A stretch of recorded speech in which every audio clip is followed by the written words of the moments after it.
Ngayon po, mga kababayan, dahil nga ang balita ni Pangulong Bongbong Marcos na si Saldico daw po ay laya na, ay nahuli, arestado na. Naku po, mga kababayan. May plano. Ito pong si Senador Ping Lacson. No?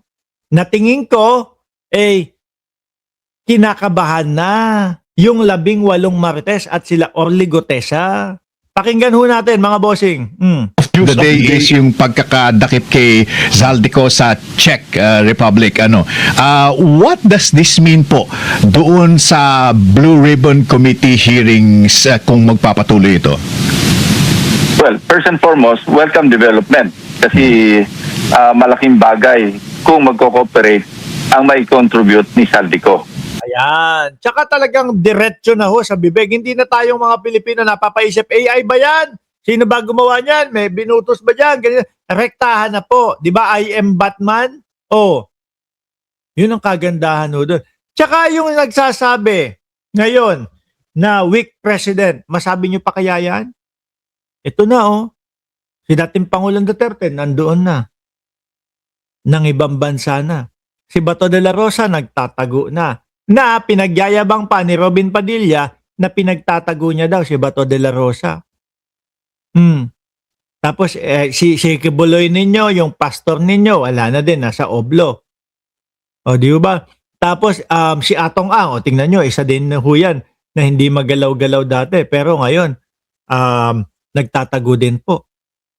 Di po ba? O ngayon, mga kababayan, o eto, arestado. Arestado si Saldico at malamang malapit nang iuwi yan. Si Roque, malapit na din ho yan, mga kababayan. Di ba? Kaya para po doon sa mga nagsasabi na weak president, pasensya na po. Masakit yung mga nagiging balita ngayon. Pero yun po yung katotohanan. Alam naman natin siya yung tumatayo parang arkitekto. Yes. Lalo na doon sa pag-insert at saka pagdalagak ng pondo at yung pag-allocate sa particular na sa DPWH. Sabi ni Ariel Salinga, 1 to 3 weeks, nasa Pilipinas na yan. Ako naniniwala ako dyan, Sir Ariel. Now, first, kumpirmado na nandun na siya sa custody ng Czech authorities. So, ang next move is wala tayong extradition treaty sa Czech Republic. Oh. So, ang next move ng mga options na iwan sa atin is, one, through diplomatic channels na ginagawa na siguro ng ating pamahalaan. Makipag-ugnayan yung ating Department of Foreign Affairs siguro sa embassy natin doon para mapadali yung pag-deport kay Saldico. Ang deportation proceedings is a unilateral act sa part ng country kung saan nahuli si Saldico, which in this case is the Czech Republic. So, ang influence lang ng Pilipinas doon, yun nga, makipag-ugnayan. Ang second option is through the Interpol. Kasi ang Czech Republic is a member of the Interpol. Oh, ayun na pala, mga boss mo, sir. Yun na yung magiging isa sa luluta sa problema kung paano iuwi si Saldico, Interpol. So, may red notice list si Saldico kung pwedeng doon dumaan yung pagpapadala ni Saldico sa atin through the Interpol. Kasi member din tayo ng Interpol. Now, since gano'n ang situation, kung hindi lalabanan ni Saldico yung kanyang deportation proceedings, kasi I suppose halos magkakapareho naman yung immigration laws ng iba't ibang bansa na binibigyan ng pagkakataon yung mismong tao ng due process. Meaning, pwede niya labanan yung deportation. Medyo magtatagal yun pag nilabanan niya. Pag voluntary deportation na, mas madali. Now, pagdating dito, punta na tayo pag nandito na siya sa Pilipinas. No, meron siyang pending warrant of arrest na na-issue galing sa Sandigan Bayan. Sa Blue Ribbon Committee, nag-issue kami ng show cause order last January. Noong inibitahan namin. Ipon na.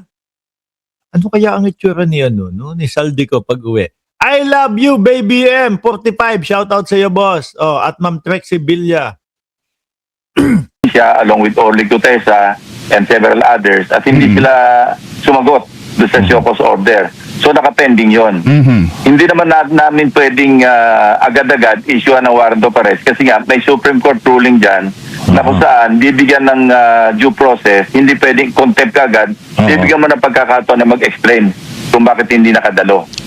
So nandun tayo sa ganung situation. Now, pagdating niya rito, at first opportunity, meaning, kasi napagsabi na ako, unless mai-report out ko sa floor, yung Sure. parcel Naku, siguro ho, no, kung si Saldico at si Harry Roque ay isa ang magiging selda, mga kababa, naku po, tuwan-tuwa siguro din si Harry Roque.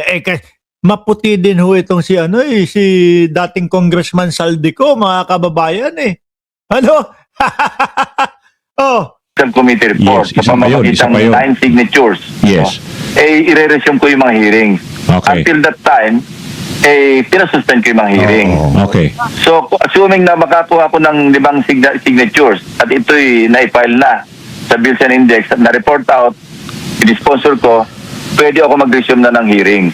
At sa gano'n, magtuloy-tuloy na yung flow.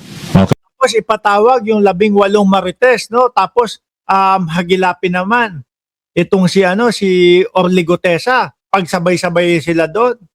Ang tanong, magtugma-tugma ho kaya ang kanilang mga sasabihin? Magtugma-tugma ho kaya ang kanilang mga salaysay, mga kababayan? Kailangan paghandaan ng 18 marites yan. Di ba? Tsaka hindi na uubra yung puro si Baligod ang nagsasalita. Ano ho? Parang si Baligod lang ang nakakaalam pero yung 18 marites parang walang alam eh. Bakit hindi na lang si Baligod na lang mismo talaga? Gumagamit kasi sila ng mga Marines o gumagamit sila ng mga ex na mga sundalo para papaniwalain ang mamamayang Pilipino na tignan mo, pati yung mga kasundaluhan, tinatalikuran na si Bongbong Marcos. Pero malaman-laman mo sa mga balita, eto pala, yung iba pala sa 18 marites ay merong mga kaso. Bro, ano tawag doon? Napangakuan. Sama ka sa amin. Gagawin. No? Doon, sisiraan si Bongbong Marcos. No? Ano naman magiging benepisyo natin dyan? Di ba may kaso ka? Kapag ka napatanggal natin si Bongbong Marcos, yung kaso mo, wala na. Pag si Inday Sara Duterte ang nakaupo, okay na yan. No? Marami pong umaasa, ha? Na mga tao kagaya nila Roque, nila Tebes. Yan din, yung mga 18 marites. Si Saldico din, marami hong umaasa na matanggal si Bongbong Marcos para pag-upo ng vice-presidente, kung siya man ay papalit sa presidente, absuelto silang lahat. Yan ho ang nakikita natin dyan. Sasagot kaya si Saldico?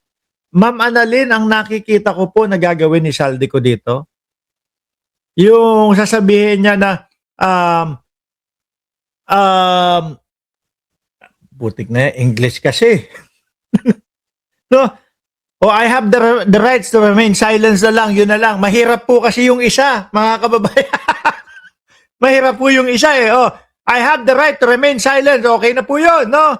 Sabi ni Romeo Barcebal, wag ka, Boss Mark, badidap daw. Siya, di ba? Sino?